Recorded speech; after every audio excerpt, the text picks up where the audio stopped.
Oi, gente. Bom, como o tema dessa semana eram as rendas de açúcar ou de glacê real, eu gravei um vídeo com algumas dicas de um trabalho que eu gosto muito de fazer.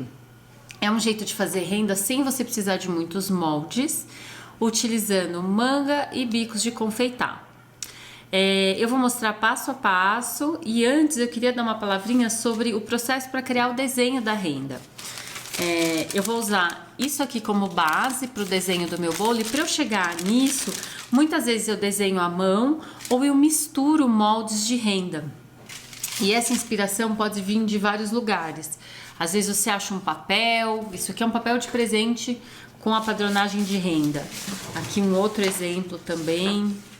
Você pode procurar desenhos na internet, aqui, ou até mesmo ter um pedaço de um tecido que você queira reproduzir perto. Tudo isso você pode usar de inspiração. E eu sempre recomendo ter esse desenho antes de começar, porque muitas vezes fazendo totalmente à mão livre, às vezes no meio do caminho você quer mudar, enfim, da minha experiência eu sempre gosto de partir já com um planejamento de mais ou menos como vai ser esse desenho da renda.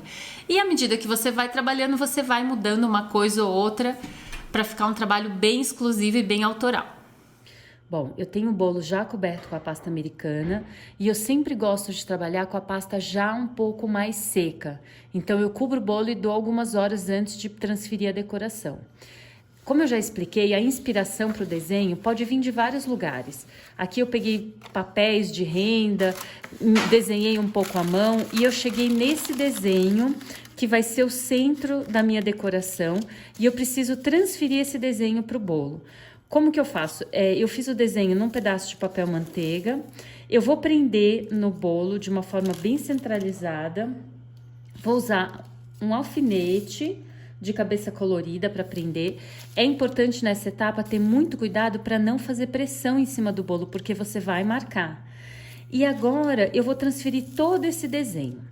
Para fazer isso, tem várias formas. A gente pode, com outro alfinete, ir furando todo o desenho pela pasta americana, ou a gente pode usar uma ferramenta Scriber, ou uma agulha como essa de artesanato, que tem a ponta fina, porém arredondada, que não vai rasgar o meu papel.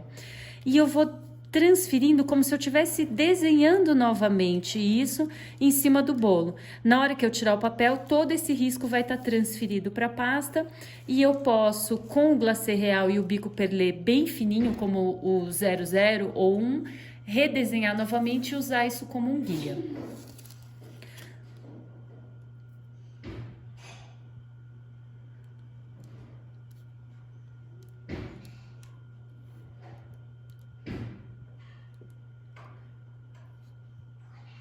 Pronto, ó, e o bolo tá todo marcado o desenho.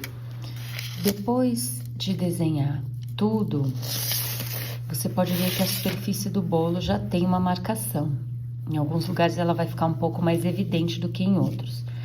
E aí, com o glacê real, no ponto básico e um bico perlé número 1, eu vou fazer todo esse contorno de uma forma lisa e depois em cima disso eu vou utilizar os outros bicos. Mas é legal ter um contorno de glacê porque vai facilitar o seu trabalho, você vai ter toda a definição do desenho de um jeito mais fácil de ver. Então você simplesmente começa a redesenhar.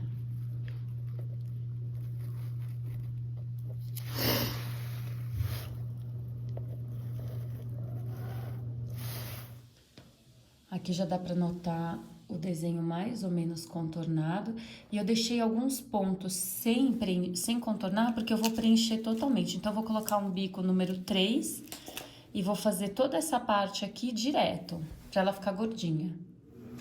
Já preenchi aqui e com o bico 00 eu vou começar a fazer um quadriculado dentro desses desenhos para formar um outro desenho na nossa renda. Eu acho que esse não incomoda nada.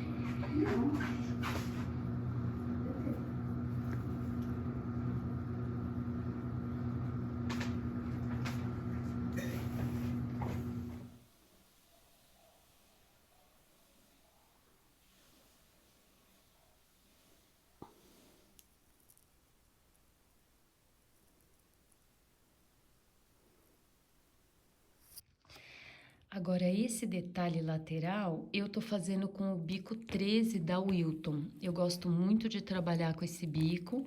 Ele é uma pitanga bem fechada e eu acho que ele dá um volume lindo. E aí eu vou completar como eu tô fazendo nos outros desenhos. Nessa etapa, a gente vai trabalhar com o bico número 1 e fazer uma espécie de mini ponto correntinha. É um trabalho bem delicado. E eu vou fazendo com o glacê real, dando toda a volta desse desenho. Agora eu tô fazendo alguns pedacinhos com a técnica do brush embroidery, que eu acho que dá um sombreado lindo no conjunto final. Então eu fiz aqui no meio e tô fazendo aqui na borda. É importante trabalhar aos poucos, porque se você passa glacê em toda a extensão do bolo e depois vem com o pincelzinho molhado, esse glacê já vai ter secado e o efeito não vai ser o mesmo. Aqui é um pincel ligeiramente úmido, tá? Ele não pode ter excesso de água. E você vai puxando o glacê, dando esse efeito que depois fica bem legal, assim, lembra um bordado. E eu vou trabalhar por cima também. Uma coisa que eu gosto muito nessa técnica é sempre fazer uma sobreposição de trabalhos, porque é isso que vai dar a riqueza e o efeito final. Depois que o meu trabalho de brush embroidery estiver seco, né, enquanto isso eu tô trabalhando no restante do bolo, eu vou fazer um acabamento na borda superior com o bico número 3, dando toda essa volta no bolo também, que eu já fui fazendo.